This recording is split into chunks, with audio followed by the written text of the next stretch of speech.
Napenda nikuhakikishieni kuwa serikali kupitia Kamisheni ya Wakfu na Mali ya Amana itaendelea kutoa ushirikiano kwenu kwa lengo la kuimarisha huduma za hija na kukabiliana na changamoto mbalimbali zinazowapata mahujaji wa Zanzibar katika utekelezaji wa ibada ya hija.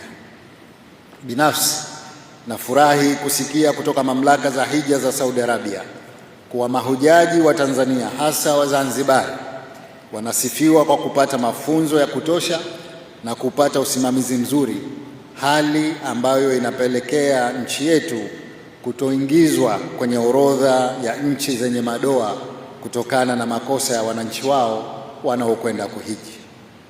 Hata hivyo, niwahimize mahujaji wetu tuendelee na mwenendo huo mwema na viongozi muwasaidie wawe makini ili kuepusha ambayo yanaweza kusababisha matatizo.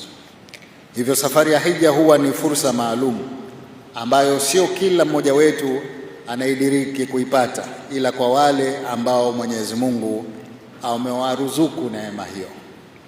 Tunajifunza katika Uislamu kwa miongoni mwa faida za safari ya hija ni kwamba mahujaji wakikamilisha ibada hufutiwa dhambi zao zote na kurudi sawa na waliozaliwa upya.